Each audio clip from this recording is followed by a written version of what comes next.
U.S. soccer bans kneeling during the national anthem. And German soccer takes first step towards easing restrictions. Women's soccer gains professional status in Spain. College, high school, and youth soccer in Pittsburgh area can resume operations. All of this will be discussed, and the amount of freedom we're losing on episode 524.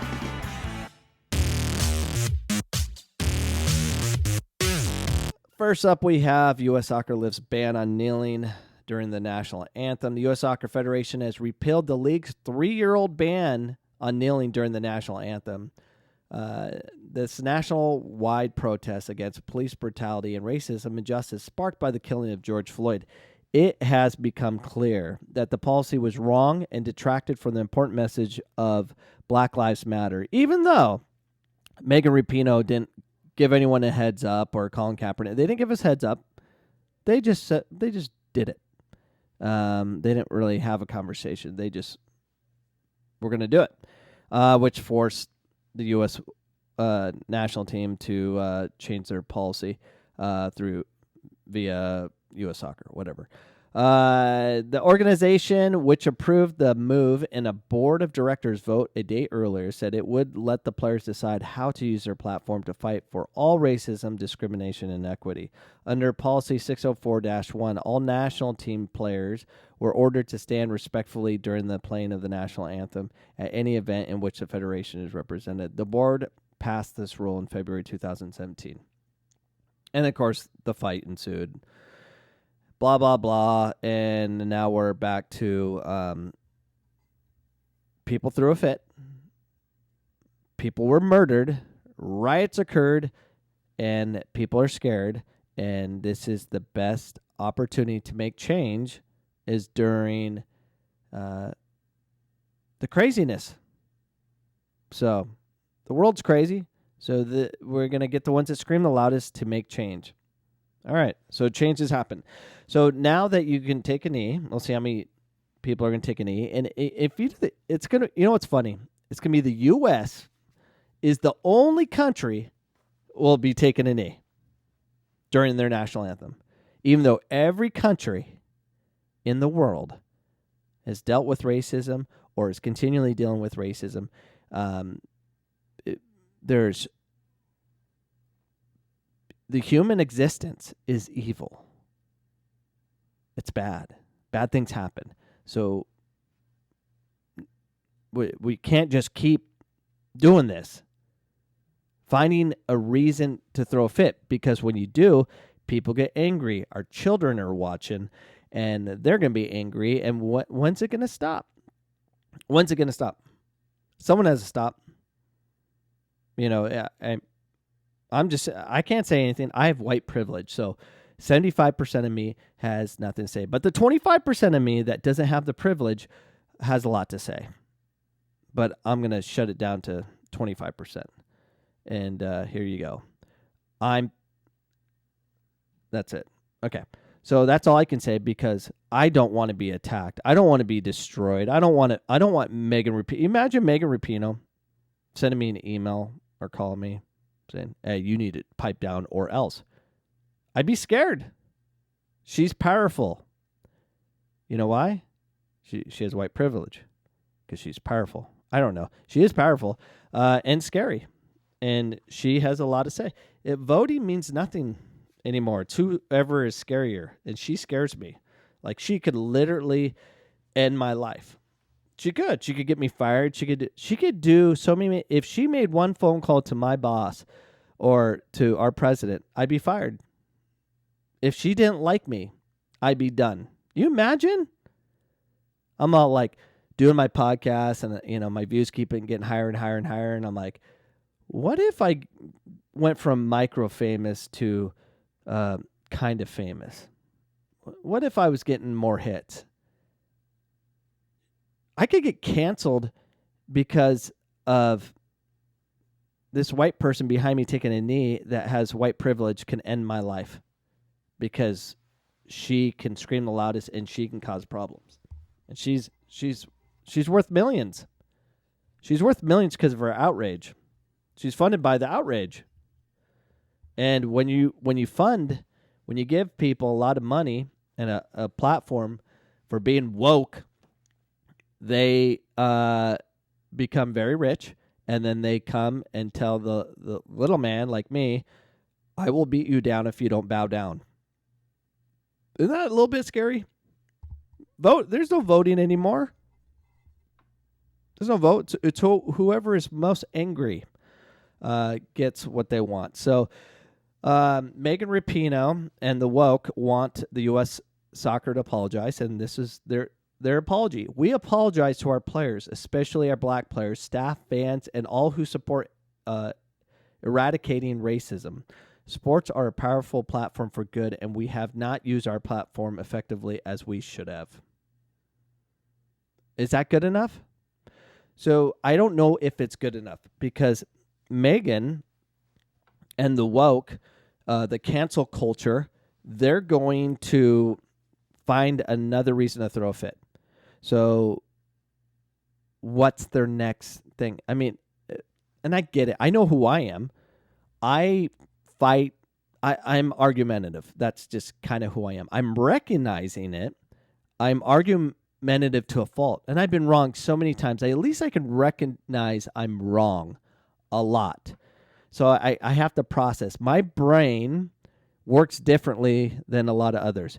I rely on intelligent people to listen to and, really follow kind of the intelligent side of it. I'm very intelligent of identifying who it actually can make sense. And I try to remove emotion much as I can. And growing up, I'm very emotional. I'm emotional today, less emotional, but I've been controlled by emotions my entire life, like most of us are. And that's the problem we have. We got a lot of people that aren't grown up, and they're controlled by emotions. And it's so easy to manipulate those that have emotions.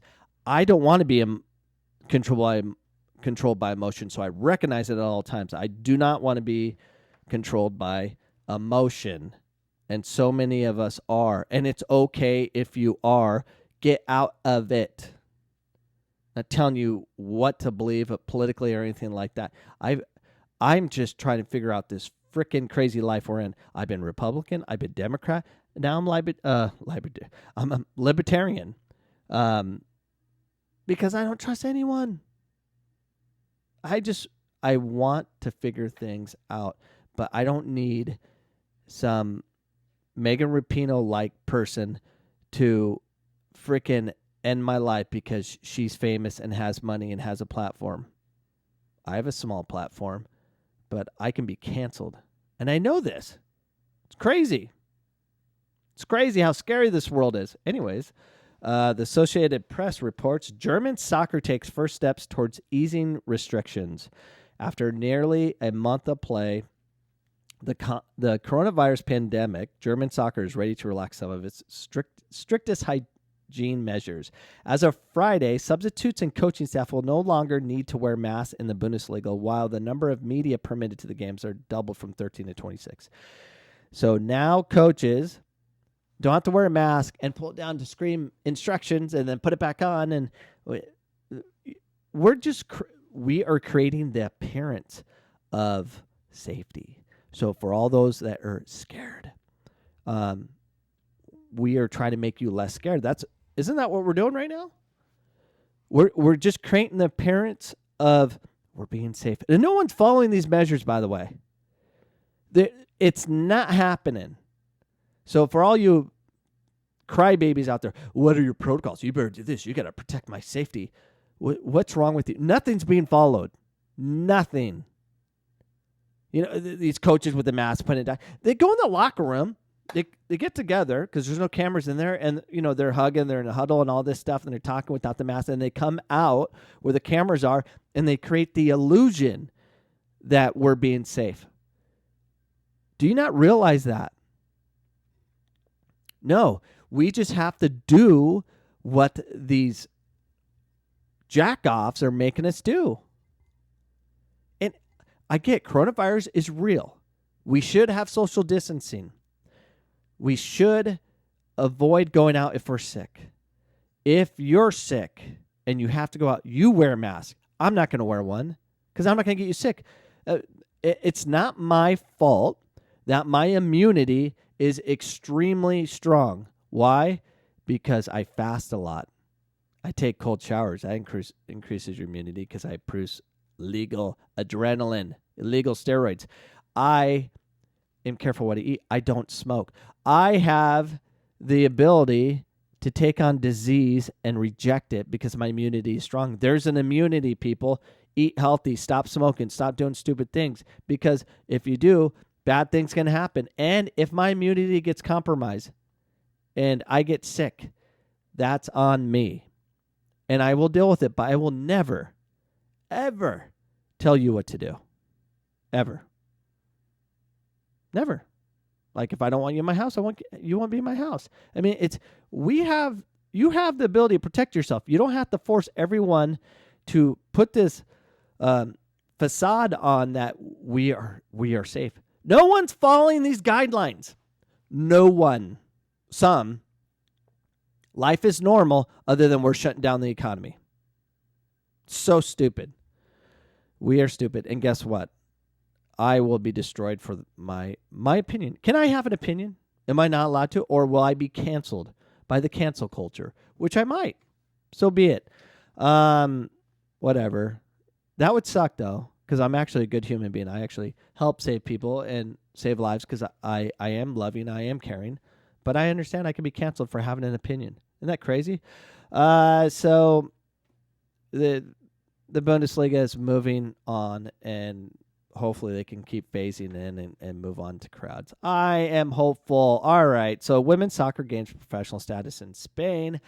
The top 2 women's soccer divisions in Spain have gained professional status. The Spanish Federation announced Wednesday. The federation said the country's sport council has accepted the change in status for the competition, which will also be valid for men's and women's futsal. The federation said the move is another step to promote the development of these competitions that until they were considered amateur soccer, and now that's changing. Their status has changed, and this will cause a problem for the United States of America, even though we're creating our own problems. Yeah, when freedom, I've said this for a long time, when freedom is enlarged throughout the world for women. When women have the freedom to play, we're screwed. You know why? It's not about a facility. It's not about an A-licensed coach or all that. It's about culture. And the culture exists in Spain, Brazil, all the countries that play, Germany, Italy. It exists there. And when women are allowed to play in the culture they get, meaning they watch the game, they already play the game. They do. Let me give you an example. So culture of soccer exists in the United States as well. In Arizona in particular. The Hispanic leagues here don't have girls playing soccer. They don't put it on because they don't promote it. In the Hispanic communities, a lot of the daughters are kept home. They're not allowed out until they're kinsey. You know, they don't really have as many opportunities. Not saying that that's the case for everybody. They don't have as many opportunities. So if you go to these leagues in Arizona, you'll always see 1 or 2 girls on the boys' team, and they're good. I mean, I created a team from there. I went and recruited all the Hispanic girls that were playing in the 2002 age group back in the day that were playing boys team. Got 8 of them, put them with my daughter, and immediately we went from a rec team to one of the top teams in Arizona right away. It's that easy. When women are allowed to come out, when little girls are actually allowed to be organized and played, and countries get freedom, they'll be no different than what we're dealing with here in our country. The women's national team will drop like the men's, and the culture will win. Culture will always win. The U.S. national team could change things if they actually went after players that actually had culture. which they exist, but they're not allowed to play at these high-level clubs. DA, well, it's gone. Well, MLS, fake DA, or whatever they're doing, their academies. I don't know. I'm moving on. So we have, you see that picture of this poor boy getting tested. College, high school, and youth soccer in Pittsburgh will resume operations. On Wednesday, Governor Tom Wolf announced that amateur sports, including college, high school, and youth soccer, can resume play with modifications in Pennsylvania country in the yellow and green phases of the plan. They will reopen in Commonwealth from COVID-19 restrictions, but they have the yellow and green phases. So all the ones that are scared to death, we created these plans for you so you feel okay. The green and yellow. Yellow means just slow down, and green is the go. That means they did the protocols. As you can see in the picture behind me, this kid is getting his temperature taken, and everything's going to be okay. He's taking his temperature. I don't know. You're good to go. We're just creating the appearance. We'll take a photo, put it on the internet. Can we move on? No one's following these guidelines. We're creating the appearance. It's an illusion. It's like magic. You go to a magic show. You're like, oh my gosh, they took the bird's head off, and it's still alive, and his head's back. That's what we're doing. We're creating an illusion for all these special people that can't handle this. They listen to the news. Oh my gosh, the hospitals are full. Oh my, they're being overrun. We got to shut down again. Oh wait, they got the numbers wrong. Okay, I can breathe a little bit. But no, they're 80% capacity. Oh my gosh, this is what we're dealing with in Arizona. They're all freaking out. We shut down our hospitals from elective surgeries of all kinds for three months, and now everyone that was trying to get those elective surgeries are trying to get in the hospitals. There's delays. It's packed. Like everyone's trying to get in the hospitals because they want to get their elective surgeries. But because it's like traffic, if one set of cars slow down, it's going to have a rippling effect for miles beyond. It's called traffic. We have traffic in hospitals because we shut it down. That's logical thinking. No one told me this. It just kind of went in my head. I'm like, oh, what's the logical side of this? Let's not listen to the news. Let's kind of think. And of course, I did. I heard from the head nurse of a major hospital in downtown Phoenix said their COVID beds are empty. I'll listen to that before I listen to frickin' news. Sorry, I just again sick of being lied to. And these news, they want hits, they want clicks. They don't care about giving you the right information. But we'll try to create the appearance. Did we create the appearance that you feel safe to go back? Well, good for you, Pittsburgh. Way to get moving. Move on. So, freedom. Can we not have freedom? Can we have a coherent thought? Are we allowed to talk? Can we have a thought? Now, everything I said on this podcast isn't scripted. I did read some news articles, and that's about it. My thoughts aren't scripted. They come off the cuff. I don't know where I'll believe tomorrow because the information to get it is so difficult. And I'm going to try to get it. And I'll report however I report. So please don't cancel me, you cancel culture. Don't scream at me. Don't scream at anybody. Freedom of speech. You want freedoms. I just don't get. I don't get the cancel culture. I don't get the ones that scream and are told what to say in repetitive fashion. Have a freaking thought. We want freedom, right? Do we not want freedom? You can't have freedom if you're enforcing or enforce your thoughts. You have to bow down to what we believe. We have to have freedom. We have to have freedom of choice. We have to have freedom of speech. We can't have the cancel culture take over this country. Can't do it. I don't know if any of this made sense. But I'll be happy for the rest of the day. I got to change brakes on my car because I have the freedom to do so. And I'm going to put on brake pads that are bad for the environment. I don't even know what those are, but they're not going to be green. I don't know. Hey, go to CoachCameron.com if you want me to continue doing this. Or share this video. That'd be better. If you can share, that's better than you buying a mug. Share my videos. I don't know. I'll see you guys tomorrow. Goodbye.